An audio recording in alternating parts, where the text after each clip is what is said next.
Madame la maire, chers collègues, une fois n'est pas coutume, j'aimerais saluer la gestion de ce dossier par l'exécutif parisien et notamment par M. Christophe Najowski. Quand la mairie centrale prend le temps de se concerter avec les mairies d'arrondissement et les acteurs concernés, nous pouvons aboutir ensemble à des projets intéressants pour les Parisiens. Notre conseil a voté en 2021 une charte du bien-être animal et a mené dans la foulée une série de concertations auxquelles j'ai participé pour redéfinir la place et les conditions des activités liées à la découverte du poney à Paris. Ces échanges ont permis de faire évoluer substantiellement la manière dont ces activités sont envisagées et mises en œuvre. Il ne s'agit plus maintenant de promener des enfants à dos de poney dans des allées des parcs parisiens. L'idée est désormais de proposer une approche pédagogique plus large, centrée sur la découverte de l'animal, de son environnement et du soin qu'il faut lui apporter, avec pour cadre les deux bois parisiens. Alors évidemment, on aurait tous souhaité que ces activités soient maintenues dans Paris, mais dans l'intérêt des animaux, la solution avec les deux bois nous convient. Le nouveau cahier des charges, plus exigeant, s'est traduit par des progrès certains dans le traitement des animaux et nous nous en félicitons.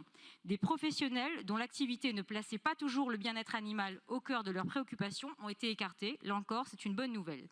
Et je voudrais remercier également la Fédération française d'équitation et le comité départemental d'équitation de Paris pour leur expertise et leur soutien, qui nous ont permis d'ailleurs ensemble de construire ensemble ce cahier des charges. Et ainsi, ce nouveau cadre permet aujourd'hui de sélectionner des professionnels reconnus dans le monde de l'équitation qui placent le respect de l'animal au centre de leur pratique. Nous nous félicitons donc de la signature de cette convention entre la ville de Paris et cette professionnelle de l'équitation donc pour le bois de Vincennes. C'est une bonne nouvelle. Cette exploitante que nous connaissons tous, Madame Vacher, est vraiment quelqu'un de très bien, très respectueuse donc de ces animaux. Nous regrettons évidemment que l'appel à projet concernant le bois de Boulogne soit resté infructueux. Cette activité de découverte du poney est attendue par de nombreuses familles de notre arrondissement et puis de tout Paris. Pour beaucoup d'enfants, c'est une première rencontre avec le monde de l'équitation, un moment important et parfois fondateur pour des enfants élevés en milieu citadin. Nous espérons donc qu'un nouvel appel à projet pour le bois de Boulogne soit lancé très rapidement et qu'il permette d'offrir aux candidats potentiels des bonnes conditions, on l'a dit mais on va le rappeler, des conditions de travail pour eux et d'ailleurs des conditions pour les animaux.